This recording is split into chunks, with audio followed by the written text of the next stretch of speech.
नमस्कार। आज की इस खास चर्चा में हम उस चमत्कारिक गोली का पूरा सच डिकोड करने वाले हैं जिसे अक्सर इरेक्टाइल डिस्फंक्शन के लिए एक जादुई समाधान मान लिया जाता है। डॉक्टर इमरान खान के विस्तृत शोध के आधार पर हम इन आम दवाओं के पीछे के आकर्षक चिकित्सा विज्ञान, इनकी हैरान कर देने वाली उत्पत्ति और इनके गंभीर जोखिमों को गहराई से समझेंगे। अक्सर लोग बिना डॉक्टर से पूछे मेडिकल स्टोर से इन्हें खरीद लेते हैं, लेकिन विज्ञान के नज़रिए से शरीर के अंदर असल में क्या होता है, ये जानना हर किसी के लिए बेहद ज़रूरी है। सच कहूं तो इस कहानी की शुरुआत बहुत ही दिलचस्प है।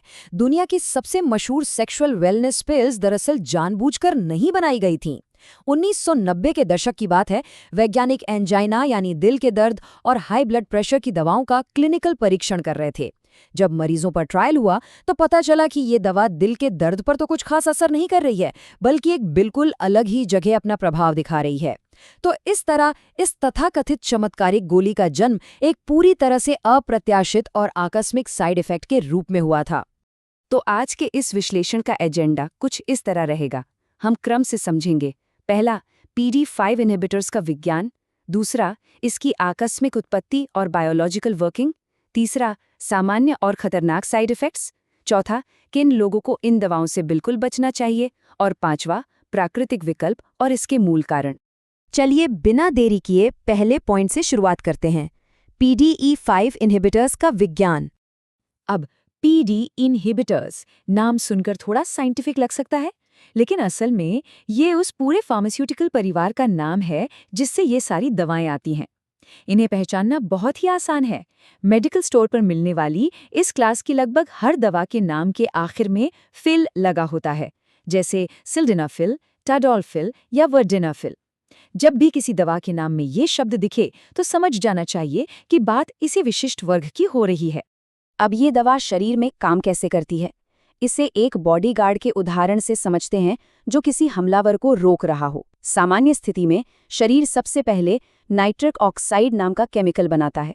फिर ये केमिकल रक्त नलिकाओं में साइक्लिक GMP का निर्माण करता है, जो असल में शारीरिक उत्तेजना या इरेक्शन के लिए जिम्मेदार मुख्य नायक है। लेकिन हमारे शरीर में एक PD5 नाम का एंजाइम भी होता है जो इस साइक्लिक GMP को तोड़ने का काम करता है। यहीं पर यह दवा बॉडीगार्ड बनकर आती है। यह सक्रिय रूप से PD5 एंजाइम को ब्लॉक कर देती है, उसे अपना काम नहीं करने देती, जिससे साइक्लिक GMP बना रहता है और शारीरिक प्रतिक्रिया बरकरार रहती है।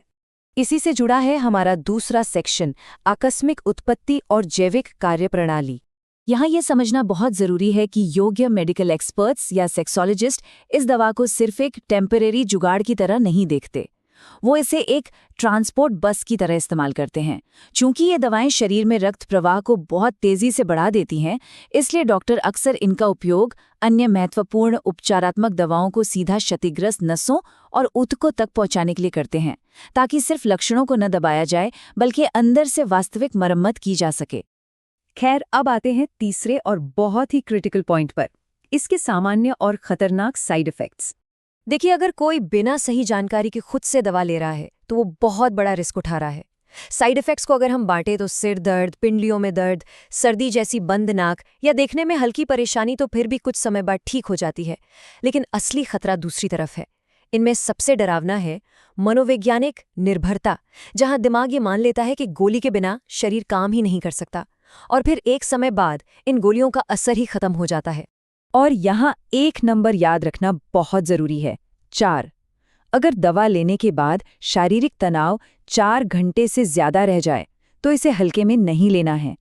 मेडिकल भाषा में इसे प्रियापिज्म कहते हैं, जो एक गंभीर आपात स्थिति है। इसमें 24 घंटे इंतज़ार करने की गलती बिल्कुल नहीं करनी चाहिए।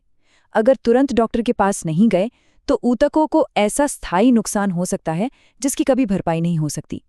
इन्हीं गंभीर खतरों की वजह से हमारा चौथा पॉइंट और भी अहम हो जाता है, किन लोगों को इन दवाओं से पूरी तरह बचना चाहिए।